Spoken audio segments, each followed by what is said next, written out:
नमस्कार, times of Swaraj में आप सबों का स्वागत है और मैं हूं संतोष सिंह। और आज हम टाइम्स ऑफ स्वराज में चर्चा कर रहे हैं कि अमित शाह आज बिहार दौरे पे थे और बिहार दौरे के पर उन्होंने दो चुनावी सभा को संबोधित किया। एक झंझारपुर, जो पूरी तौर पर अति पिछड़ा का डोमिनेंस का इलाका माना जाता है, और दूसरा बेगूसराय, जहां बीजेपी अपने एक अलग तरीके की नैरेटिव पर चुनाव लड़ती है, मतलब हिंदुत्व की नैरेटिव पर, और चेहरा भी सामने गिरिराज सिंह थे। लेकिन अमित शाह ने बड़ी ही होशियारी से इन दोनों सभा में जो हिंदुत्व के उन्माद पर आधारित जो उनका स्पीच पहले रहा करता था, वो कहीं दूर दूर तक दिखाई नहीं दिया। और पहली बार खुलकर, इससे पहले भी बिहार में इस तरीके से उन्होंने अपनी बात रखा था, लेकिन खुलकर पिछड़ा और अति पिछड़ा की बात वो करते हुए दिखे। आखिर इसकी वजह क्या है? न भाषण में राम दिखे, न भाषण में धारा 370 दिखा, न भाषण में मुगल शासक की जो बात हो रही थी वो दिखा, न हिंदू मुसलमान दिखा। बस दिखा तो सिर्फ पिछड़ा, अति पिछड़ा, और हमारे प्रधानमंत्री भी पिछड़ा है। आखिर ऐसी कौन सी मजबूरी आ गई जो बिहार में उन्हें प्रधानमंत्री की जाति बतानी पड़ गई है? जरा पहले सुनिए कि अमित शाह कह क्या रहे हैं। अभी जो मंडल कमीशन के कारण आरक्षण मिला, वो 1957 में मिल जाता। काका साहेब कालेलकर कमीशन की रिपोर्ट को अगर किसी ने रोक कर रखा तो कांग्रेस पार्टी ने रोक कर रखा था। मंडल कमीशन की रिपोर्ट को किसी ने रोका तो कांग्रेस पार्टी ने रोका। और जब मंडल कमीशन इंप्लीमेंटेशन होने लगा, अमल होने लगा, तो उसका विरोध करने का काम भी कांग्रेस पार्टी ने किया। और आज मैं गर्व से कह सकता हूं, भारतीय जनता पार्टी और एनडीए ने सबसे सफल प्रधानमंत्री पिछड़ा वर्ग समाज से मोदी जी को बनाने का काम भारतीय जनता पार्टी ने। एनडीए में 27% सांसद पिछड़ा वर्ग से है। मोदी जी के मंत्रिमंडल में भी 27% मंत्री पिछड़ा वर्ग में है।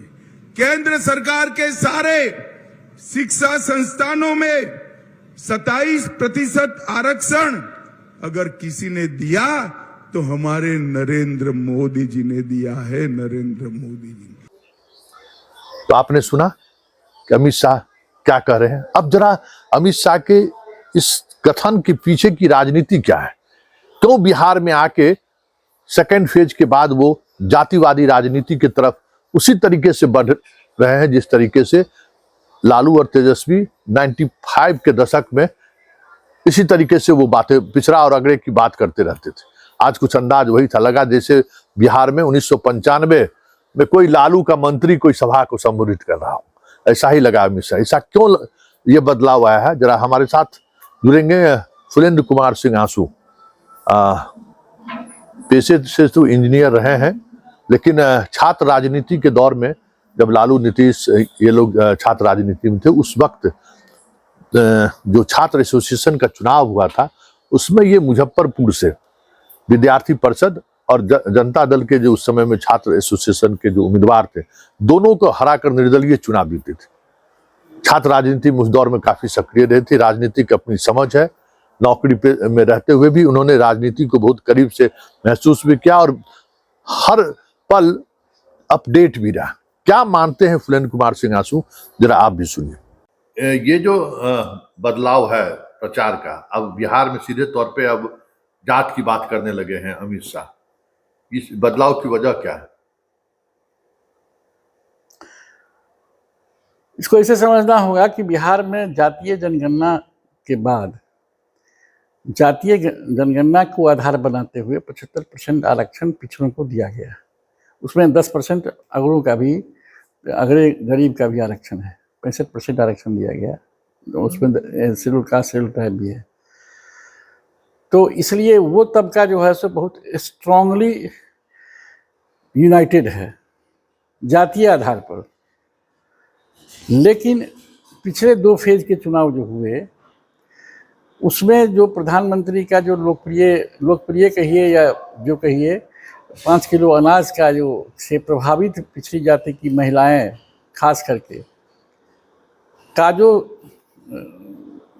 बहुमत वोट उनको मिलना चाहिए था, वो पिछले 2 फेज के चुनाव में ऐसा प्रतीत होता है, लोगों को लगने भी लगा कि वो वोट उनको नहीं मिला। बहुमत वोट महागठबंधन के खेमे में गया और उनका अगड़ी जाति का वोट पोल करने जाता नहीं है, और वो ये मान चुके हैं कि अगड़ी जाति का वोट आगे भी नहीं जाएगा, क्योंकि अगड़ी जाति की महिलाएं वैसे भी लोकसभा चुनाव में कम वोट करती है, और शहर की महिलाएं जो मिडिल क्लास और अपर मिडिल क्लास की महिलाएं हैं वो तो वोट करने जाती ही नहीं है, घर में जितना ही बहस कर ले। तो वो वोट जो है सो सब मोदी जी का ही वोट है। तो ये सब ये वोट जो मिडिल क्लास की महिलाओं का जो वोट है, वो वोट 5 किलो अनाज वाला नहीं है, या गरीबों का आवास, प्रधानमंत्री आवास वाला नहीं है। वो वोट है मोदी जी के गेटअप के कारण जो लोग प्रभावित होते हैं, उनके भाषण से प्रभावित हैं, वो लोग हैं।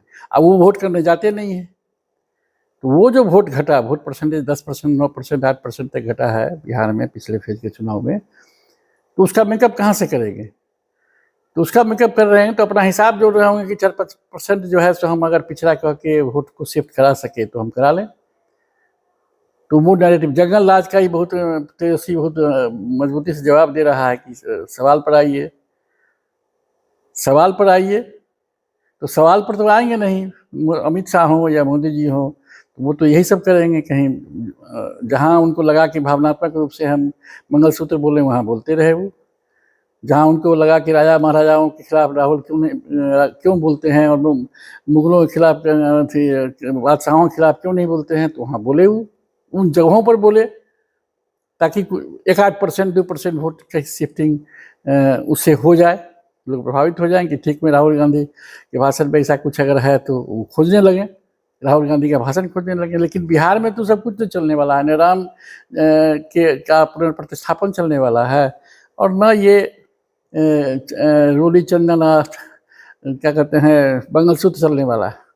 यहाँ तो यही चलेगा कि जो लाभ आप दिए तो वो लाभुक भी आपको वोट कर रहा है, लेकिन वो लाभुक अगर पिछड़ों तबके से आता है तो उस तरह से वोट नहीं कर रहा है, नहीं किया जो आपको लगा होगा आपके सर्वे में, जिस तरह से आप उम्मीद करते हैं। जो जिस तरह से उत्तर प्रदेश के चुनाव में आपको लाभ मिला, जिस तरह से मध्य प्रदेश, राजस्थान, छत्तीसगढ़ में आपको लाभ मिला, यहाँ वो नहीं मिला, क्योंकि यहाँ उसी बीच में ये जातीय जनगणना हो रहा था इनकी इच्छा के विपरीत, और उसी बीच में रिजर्वेशन भी हो गया।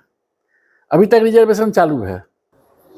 तो आपने सुना, मतलब अब इनके पास इस नैरेटिव के अलावा बिहार की राजनीति में बने रहने के लिए दूसरा कोई नैरेटिव काम नहीं कर रहा, क्योंकि हमेशा बीजेपी इस तरीके का फीडबैक लेते रहती है कि आखिर जो हम जिस पिच पर हम ले जाना चाहते हैं राजनीति को, उस पिच को लेकर जनता कितना सहज है।